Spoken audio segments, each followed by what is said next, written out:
Everyone, welcome to learning community. आज का topic है ऑपरेशन सिंधु। बैसरन वैली जो पहलगांव से करीब 5 किलोमीटर दूर जम्मू एंड कश्मीर के अनंतनाग डिस्ट्रिक्ट में आता है, जिसे हम मिनी स्विट्जरलैंड भी कहते हैं। 22 अप्रैल को तकरीबन 2:30 बजे 4 से 6 टेररिस्ट जंगल से होते हुए इस वैली में एंटर करते हैं और टूरिस्ट पे ओपन फायरिंग शुरू कर देते हैं। कुछ टेररिस्ट लोगों से रिलीजन पूछ के उनको पॉइंट ब्लैंक पे शूट करते हैं। इसमें एक लोकल कश्मीरी, 24 इंडियन टूरिस्ट और एक नेपाली टूरिस्ट की जान गई। 26 लोग जो मारे गए उनमें 24 हिंदू, एक मुस्लिम और एक क्रिश्चियन थे। टेररिस्ट ने AK-47 और M4 कार्बाइन यूज किया एज ए वेपन। इस वीडियो से रिलेटेड सारे आर्टिकल्स आपको डिस्क्रिप्शन बॉक्स में मिल जाएंगे। उस वक्त वहां पर सिक्योरिटी ऑफिशियल्स मौजूद नहीं थे, इसलिए अटैकर्स वहां से आसानी से जंगल में वापस जाकर छिप गए। प्रधानमंत्री उस समय सऊदी अरेबिया के 2 दिन के दौरे पे थे। वो अपना दौरा रद्द करके वहां से वापस आए और एक इमरजेंसी मीटिंग हुई external affair minister doctor S Jaishankar, NSA Ajit Doval and foreign secretary Vikram Misri के साथ। इसके बाद अमित शाह श्रीनगर पहुंचे और वो गवर्नर और सिक्योरिटी फोर्सेस से मिले। आर्मी, राष्ट्रीय राइफल्स, CRPF और JNK पुलिस ने सर्च ऑपरेशन स्टार्ट किए। इस हमले की जिम्मेदारी TRF यानी दी रेजिस्टेंस फ्रंट ने ली, जो 2019 में आर्टिकल 370 हटाने पर बना था। पर यह पाकिस्तान का लश्कर ए तैयबा ग्रुप ही है। यूं भी कह सकते हैं कि प्रोडक्ट पुराना है, बस पैकेजिंग बदल दी गई है। हाशिम मूसा पाकिस्तानी आर्मी स्पेशल फोर्स का एक पैरा कमांडो है, जिसकी आइडेंटिटी कंफर्म की गई है कि वो इस अटैक में शामिल था। 2 टेररिस्ट पाकिस्तान से थे, ये बहुत सारी रिपोर्ट से कंफर्म हुआ है। Survivors say that 2 of the attackers spoke Pashto, a language spoken in Pakistan and Afghanistan. The people of Kashmir do not speak Pashto. JNK police ने 3 स्केचेस रिलीज किए और इन टेररिस्ट पर 20 लाख रुपए का अवार्ड भी अनाउंस किया गया। सैफुल्लाह कसूरी उर्फ खालिद को इस अटैक का मास्टरमाइंड बताया गया, जो कि LET सीनियर ऑपरेटिव है। जो हमला हुआ है और 27 जानों का ज़िया हुआ है, हम इसकी पुरजोर मजम्मत करते हैं। 25 अप्रैल को TRF का फिर से मैसेज आया, जिसमें वो इस अटैक से मुकर गए। टेररिस्ट ने हुआवी का सैटेलाइट फोन और अल्ट्रासेट डिवाइसेस का यूज किया था, जो इंडिया में बैन है। हुआवी सैटेलाइट एनेबल्ड स्मार्टफोन्स जैसे मैट 60 प्रो में satellite texting, calling, internet access होता है और ये easily Indian cellular satellite surveillance system को बाईपास कर सकते हैं, क्योंकि ये चाइना के तियानतोंग 1 सैटेलाइट को यूज करते हैं।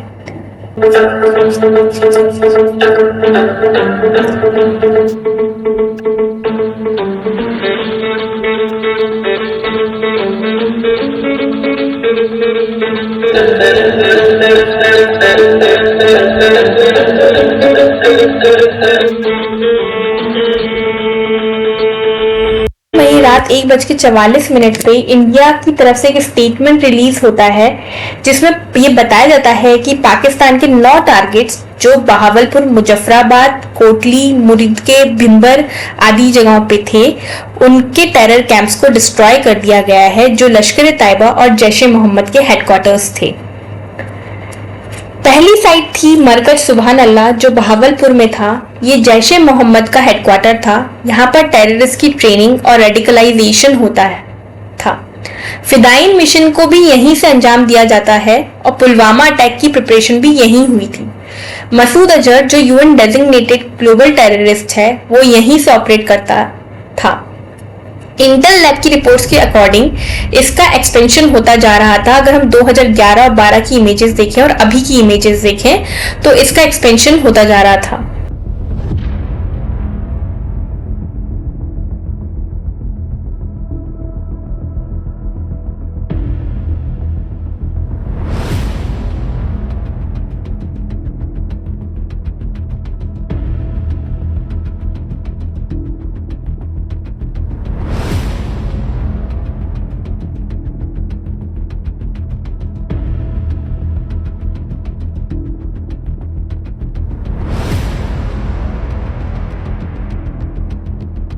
था मरकज तैयबा, ये मुरीद के में है। 26/11 के अटैकर अजमल कसाब भी यहीं ट्रेन हुआ था। ये लश्कर तैयबा का हेडक्वार्टर है। इसका कुछ हिस्सा ओसामा बिन लादेन ने बनवाया था। 26/11 की कॉन्स्पिरेसी यहीं हुई थी। हाफिज सईद यहीं से ऑपरेट करता था। लगभग 1000 लोग यहाँ हर साल ट्रेन होते हैं। अर्जन तेहरा काला फैसिलिटी ये जम्मू के पास है। यहाँ जैश-ए मोहम्मद और हिजबुल मुजाहिदीन के ऑपरेशंस की प्लानिंग होती है। इंडिया में इनफिल्ट्रेशंस, वेपन और ड्रग्स यहीं से आते हैं।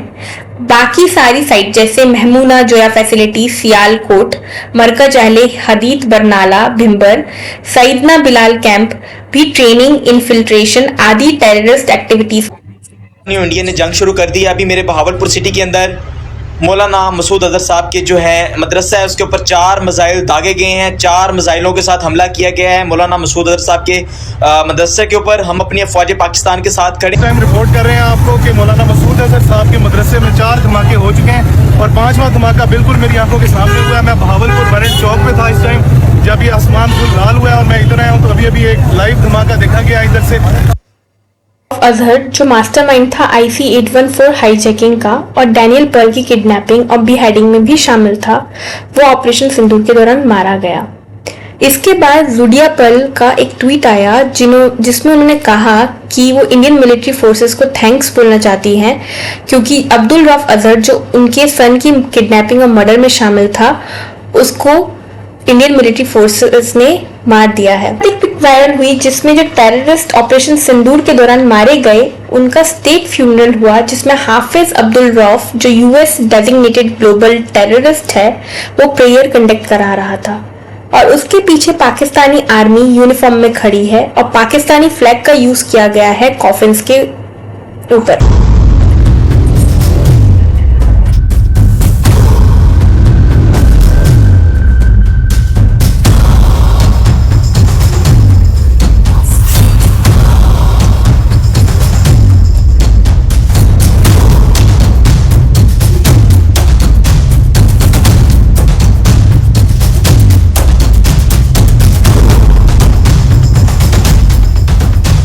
For Steve.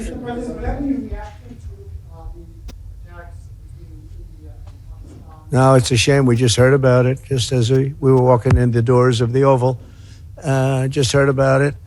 I guess people knew something was going to happen based on a little bit of the past. They've been fighting for a long time. You know, they've been fighting for many, many decades.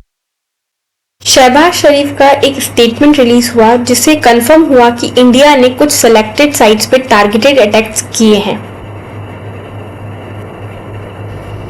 ये कार्यवाही नपीतुली, non escalatory, आनुपातिक और जिम्मेदारीपूर्ण है। ये आतंकवाद की infrastructure को समाप्त करने और भारत में भेजे जाने वाले संभावित आतंकवादियों को अक्षम बनाने पर केंद्रित है। As precision strikes on terror camps in Pakistan and Pakistan-occupied Kashmir, Islamabad retaliated by shelling civilian villages along the line of control. Pakistan is today being blasted for targeting and killing innocent civilians, despite India only targeting terrorist sites with their strikes. Reports confirm that Pakistan's army has been indiscriminately shelling schools and homes in India-controlled Kashmir. Recently, top American warfare expert ने ये कहा है कि operation सिंदूर एक victory के तौर पे देखा जाना चाहिए चाइनीज वेपन्स के ऊपर, क्योंकि इंडियन वॉरफेयर्स इंडिजिनस थे जबकि पाकिस्तान के चाइना और टर्की से इंपोर्ट हुए थे। इसका पूरा आर्टिकल आपको डिस्क्रिप्शन बॉक्स में मिल जाएगा। In the death of 13 civilians, including 4 children, with 59 more injured, according to the New Indian Express. Citizens. India had every right to retaliate and defend itself. Pakistan does not get to play the victim. Pakistan government की official Twitter account से एक post की जाती है जिसमें ARMA 3 नामक video game की footage share की जाती है, ऐसा दिखाकर कि ये रियल मिलिट्री एक्शन है against India. Claims it shot down 5 Indian Air Force jets and a drone, as I understand it. India says there's no evidence of that, no proof. So can you provide more detail? Hold on. Can you provide more detail? Allegation of 5 fighter jets shot down. Where's the evidence for that, sir? It's all over the social media, on Indian social media, not on our social media. Hackers लड़े हैं hackers हमारे तो उन्होंने तो बर्बाद कर दिया भाई। वहाँ का 70% बिजली का निजाम हैक कर लिया आपने, वहाँ की जो मेन वेबसाइट्स हैं वो हैक कर ली। इससे ज्यादा आप उनसे और क्या एक्सपेक्ट करते हैं? कुछ टेक्नोलॉजी में हम सबको हम कितने टेक्नोलॉजी में एडवांस है हमें नहीं पता। हमें भी नहीं पता आप कितने एडवांस हैं। आपने हमारे ब्रेन्स को भी हैक कर लिया है। इनके minister, defence minister international channels पे आकर ये बोल रहे हैं कि प्रूफ जो है वो सोशल मीडिया पे प्रेजेंट है। अंदर इस्लाम it is part not personally of our beliefs of each one of us, it is part of our training, it is part of our faith. ईमान, तकवा, जहाद फी सबीलिल्लाह, that's what drives us, that's our motto. And alhamdulillah, we have a chief of army staff who has a strong belief. तो leadership जो सी है, जो ऊपर होती है, उसका जो has had a long history of backing, of supporting and training and funding these terrorist organizations. Well, we have been doing this dirty work for United States for about 3 decades, and West, including Britain. Can I just point out to you, on my program just a week ago, your defense minister Khwaja Asif admitted that Pakistan has for decades had a policy of funding, backing and using terrorist groups as proxies in the country. In fact, in 2018, President Donald Trump cut military aid to Pakistan because he accused Pakistan of playing a double game. Pakistan defence minister ने ये accept किया कि पाकिस्तान सालों से terror funding करता आया है। IMF ने $2.3 बिलियन का फंड सैंक्शन किया पाकिस्तान के लिए। इंटरनेशनल मॉनेटरी फंड नहीं, ये इंटरनेशनल मिलिटेंट फंड दे रहे हैं पाकिस्तान है, जर्मनी है, जापान है। कैसा है लोग इसको अग्री कर रहे हैं? हमारी जमीन पर, हमारे घरों पर, हमारे सिपाहियों पर हमले हो रहे हैं और इनको 1 बिलियन क्या है का लोन मिला रहा है। जिन सालों में पाकिस्तान को आईएमएफ से मदद मिली है, उन सालों में पाकिस्तान की आर्म्स इंपोर्ट इंक्रीज हुई है, बजाय उन सालों के जब उन्हें ये मदद नहीं मिली है। एक तरह से इनडायरेक्ट फंडिंग है टेररिज्म के लिए। इतने सारे अटैक्स कराए इंडिया में, 26/11, parliament attack, Mumbai train bombings, लेकिन ऐसा है क्यों? Was done by an organization that was based in Pakistan. अपनी सोशल प्रॉब्लम्स बहुत सारी हैं जो बाकी कंट्रीज में भी होती हैं, जैसे poverty, unemployment, population growth etcetera. हो जाएगी, फिर शादी भी हो जाएगा तेरे भाई बहनों की। देख बेटा, जैसे ये खाते हैं ना, आराम से रहते हैं, तू भी रहेगा। डेवलपमेंट से कोई मतलब नहीं है, बस इंडिया को भी डेवलप नहीं होने देना चाहता। इस मेंटल प्रॉब्लम की जड़ है उनका एजुकेशन सिस्टम, जो झूठ और नफरत पे बेस्ड है। अगर आप इनका सोशियो इकोनॉमिक स्टेटस देखें तो ज्यादातर लोग लोअर मिडिल क्लास या पुअर कैटेगरी में आते हैं और उन्हीं का ब्रेन वॉश करते हैं। एजुकेशन सिस्टम, इस पे पब्लिश्ड आर्टिकल है जो नीचे डिस्क्रिप्शन बॉक्स में है। ये करिकुलम इंडोफोबिया एंड रिलीजियस इंटॉलरेंस पढ़ाता है। इनकी हिस्ट्री की बुक्स में लिखा है कि इंडिपेंडेंस के वक्त मुस्लिम के 2 दुश्मन थे, एक हिंदूज, दूसरे ब्रिटिशर्स, और हिंदूज पूरे हिंदुस्तान पे कब्जा करना चाहते थे। कांग्रेस हिंदूज को फेवर करती थी और वो इंडियन नेशनलिज्म हिंदू ओरिजिन का था।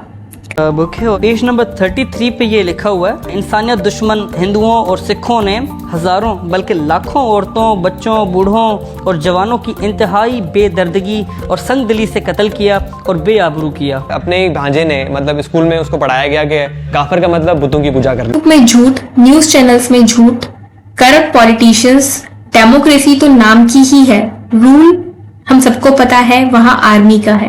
कान पे बिल्कुल सही बैठती है, वो है अंधेर नगरी चौपट राजा। From the Hindus in every possible aspect of life, our religion is different, our customs are different, our traditions are different, our thoughts are different, our ambitions are different, and we will not leave our Kashmiri brethren in their heroic struggle, what they are waging against the Indian army. आपने बराह रास्त लड़ने का फैसला कर लिया है, बंदूक उठाने का फैसला कर लिया, खुदा ना खास्ता जंग हो जाती है, तो ख्वाहिश क्या है आपकी? इंडियन एक्टर से हमारी लौंडियां बन के आती हैं तो हमें इजाजत है लौंडी बनाने की कि नहीं है इजाजत? एक्टर हमजा अली अब्बासी हाफिज सईद को प्रेस करता है, जो कि एक यूएन डेजिग्नेटेड टेररिस्ट है। वो टीवी के सामने स्टार प्लस चल रहा था और वो ये इंडियन ड्रामों में क्या होता है, थाली लेके यूं करके क्या कहते हैं उसको, पता नहीं, आरती, पता नहीं क्या, वो यूं कर रही टीवी के सामने खड़े हो गए। तो मैंने यूं करके देखा तो मैं पता नहीं क्या हुआ कि मैंने यूं करके दीवार के अंदर ही टीवी कर दिया। लेकिन ये भी लिखा गया है कि गज़वा हिंद के बारे में भी लिखा गया, अटक कर दरिया दो दफा रंगीन होगा खून से और अफगानिस्तान की फौजें अटक तक पहुंचेंगी। ये सारी पेशेंट गोई उन्होंने की, लेकिन उसके बाद शुमाल मशरक से फौजें उठेंगी, 8 टोलियों में से लोग आएंगे उज़्बेकिस्तान से। ये खुरासान की बात की है, खुरासान यहाँ लाहौर तक बनता था, पुराना खुरासान। पढ़ना चाहिए लोग। हाँ, तो फिर वहां से शुमाल मशरक होएगी, शुमाल मशरक फौजें निकलेंगे, तब आप वो कश्मीर फतह करेंगे। उसके बाद इंशाल्लाह। सबसे बड़ी प्रॉब्लम पाकिस्तान की है कि वहां कोई स्टेबल गवर्नमेंट ही नहीं है, कोई भी प्राइम मिनिस्टर टिक ही नहीं पाता। हर चीज पाकिस्तान में आर्मी कंट्रोल करती है। I have seen with my own eyes the most extreme forms of indoctrination of young people and how they prosecute what they're doing. हमारी बहनों का सिंदूर उजाड़ा था, इसलिए भारत ने आतंक के ये हेडक्वार्टर्स उजाड़ दिए। पाकिस्तान की तैयारी सीमा पर वार की थी, लेकिन भारत ने पाकिस्तान के सीने पर वार कर दिया। टेरर और ट्रेड एक साथ नहीं चल सकते और पानी और खून भी एक साथ नहीं बह सकता। Is a status quo power. It wants nothing that Pakistan has. It is focused on growing its economy, improving its high technology, providing a future for its young people. It is entirely happy to be left alone by Pakistan, and it will leave Pakistan. If Pakistan dare take any action, and Pakistan knows it, what we are going to do. माने जल्द ही जड़ भय 3 दिन बीत, बोले राम सकोप तब भय बिन होए न प्रीत। है वहाँ पॉजिटिव भी है, हमें अब पॉजिटिव भी देखना चाहिए। बहुत सारे लोकल कश्मीरी ने टूरिस्ट की हेल्प की और सब एकजुट हुए। घोड़े वालों ने भी हम लोग घोड़े पे लेके गया था, उनको हॉस्पिटल पहुंचाया। मेरे अलावा भी बहुत सारे ऐसे लोग हैं जिन्होंने कंधे पे उनको उठाया है हॉस्पिटल पहुंचाने के लिए। मौत सामने थी, मैंने भी अपना मोबाइल निकाला, मेरी 2 बेटियां हैं, मैंने बोला मैं लास्ट मंजिल में अपनी बेटियों से बात करूं। 2 बच्चों को लेके मैं भी नीचे लेट गया। 13 लोगों को हमने सुरक्षित निकाला वहां से। भाई हमारा चले गया आदिल हुसैन शाह, वो हमारा ब्रदर था, कजिन ब्रदर, वो घोड़ा चलाता था। हमारे एक है नजाकत भाई करके, उन्होंने हमें सेव किया वहां से। मेरी बेटी भी लेटी हुई थी, नजाकत भैया के साथ थी वो, उन्होंने उसको पकड़ा था। बड़ी चीज जो हमने पहली बार कश्मीर में दी, चाहे पुलवामा हुआ, चाहे मुंबई का अटैक हुआ, चाहे करगिल हुआ, कभी भी Kashmiris and country has never मोर्न together. हमने कभी भी 30 साल की वायलेंस में मातम एक साथ नहीं किया, लेकिन आज पहली बार कश्मीर पूरे मुल्क के साथ मातम कर रहा है। चाहे जामे मस्जिद में मीर वाइज की आवाज़ सुने आप, वो इस रेजोल्यूशन की। हर मुल्क की आजमाइश होती है, हर मुल्क की, किसी भी कौम की आजमाइश जीत या खुशी में नहीं की जाती। हर मुल्क की आजमाइश या हर मुल्क की जो टेस्टिंग टाइम्स होते हैं, शायद इस मुल्क के लिए पहलगाम एक बहुत बड़ा टेस्टिंग टाइम था और पूरे मुल्क की आज हिंदुस्तान की आजमाइश हो रही थी। और हिंदुस्तान के हिंदू ने जो सब्र किया पूरे मुल्क में, because the objective of attack was communal, the objective of attack was target killing of Hindus. कहीं ना कहीं Hindus across India have shown patience, उसको भी हम एक्नॉलेज करेंगे। उसके साथ साथ जो कश्मीरी मुसलमान ने रिस्पॉन्स किया, उन्होंने कहा it's a crime against humanity, it's terrorism, it's violence, it is unacceptable. और क्योंकि सिविलियंस मारे गए, सिक्योरिटी फोर्सेस पे अटैक नहीं था, आम निहत्ते लोगों पे था। मैं ये कहूँगा सर कि शायद एक कौम की आजमाइश होती है कि वो क्राइसिस में कैसे डील करे, और क्राइसिस में पूरे मुल्क ने ऐसे बिहेव किया कि कहीं ना कहीं हमें लगा हम एक कौम की तरह बिहेव कर रहे हैं, सब्र से बिहेव करने की कोशिश कर रहे हैं, ताकि जिन लोगों ने ये अटैक किया, जिसका गर्ज था मुल्क में राइट्स उठी, हिंदू मुसलमान तनाव बढ़े, शायद इसको कामयाब नहीं करने दिया। बाकी समय अटैक के इतने दिनों बाद भी टूरिज्म कश्मीर में ठप पड़ा है, जो वहाँ के लोगों की रोजी रोटी है।